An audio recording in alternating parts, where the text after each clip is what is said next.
ಬಹುಶಃ ನನಗೆ ಗೊತ್ತು ನೀವು ಯಾರು ನಮ್ಮ ಭಾಷಣ ಕೇಳಲ್ಲ ಅಂತ. ನೀವು ಕೇಳಕ್ ಬಂದಿರೋದು ಅರ್ಜುನ್ ಜನ್ಯನ ಹಾಡುಗಳನ್ನ, ಹೌದಾ ಅಲ್ವಾ? ಇನ್ನೊಂದು ಸ್ಪಟ್ ಇರ್ಲಿ ಅಂತ ಹೇಳ್ಬಿಟ್ಟು ಮಂಗಳಿ ಬೇಳೆ ಬಂದಿದ್ದಾಳೆ ಹೈದರಾಬಾದಿಂದ, ಮಂಗಳಿನೂ ಒಂಚೂರು ನೋಡ್ಕೊಳ್ಳೋಣ ಅಂತ ಬಂದಿದ್ದೀರಾ ಇಲ್ವಾ? ಮತ್ತೆ ಇನ್ಯಾದಕ್ಕೆ ಬಂದಿದ್ದೀರಿ?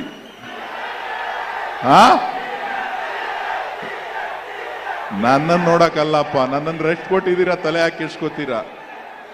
ಅಥವಾ ಅನುಶ್ರೀ ನೋಡಕ್ ಬಂದಿದ್ದೀರಾ? ಓ, ನಿಮ್ಗೆ ಮಾರ್ಕೆಟ್ ಜಾಸ್ತಿ ರೀ ಎಲ್ರಿಗಿನ್ನ. ಅನುಶ್ರೀ ನೋಡಕ್ ಬಂದಿದ್ದೀರಾ?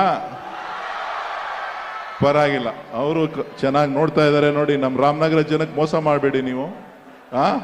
ಅವ್ರು ಬಹಳ ಒಳ್ಳೆಯವರು. ಸೊ ಇವತ್ತು ಒಳ್ಳೆ ಕಾರ್ಯಕ್ರಮಗಳನ್ನ ಅರ್ಜುನ್ ಜನ್ಯ ಮತ್ತು ತಂಡ ನೀಡ್ತಾ ಇದೆ. ನಮ್ಮ ನೆನಪಿರಲಿ ಪ್ರೇಮ್ ಕೂಡ ಬಂದು ಕಾಯ್ತಾ ಇದ್ದಾರೆ ನಿಮ್ಮನ್ನು ಮಾತಾಡಿಸ್ಬೇಕು ಅಂತ ಹೇಳಿ. ಡಿ ಕೆ ಶಿವಕುಮಾರ್ ಅವರು ಕೂಡ ರಸ್ತೆಯಲ್ಲಿ ಇದ್ದಾರೆ ಅಂತ ಹೇಳಿ MLA ಅವರು ಹೇಳಿದ್ರು, ಅವರು ಬರ್ತಾ ಇದ್ದಾರೆ ಅಂತ ಹೇಳಿ. ಜೊತೆಗೆ ಬಹಳ ಪ್ರಮುಖವಾಗಿ ಅನೇಕರು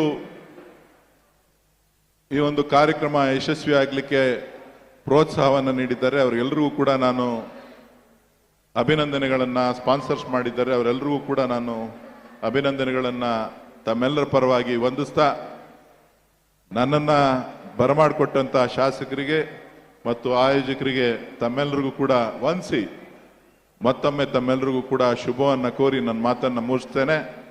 ಈಗ ನಮ್ಮ ನಾಡಿನ ಮುಖ್ಯಮಂತ್ರಿಗಳಂತ ಸನ್ಮಾನ್ಯ ಮೈಕ್ ರಾಮನಗರ ಕ್ಷೇತ್ರದ ಶಾಸಕರಾದಂಥ ಇಕ್ಬಾಲ್ ಹುಸೇನ್ ಅವರೇ, ಡಿ ಕೆ ಸುರೇಶ್ ಅವರೇ, ಇನ್ನೊಬ್ಬರು ಮಾಗಡಿ ಶಾಸಕರಾದಂಥ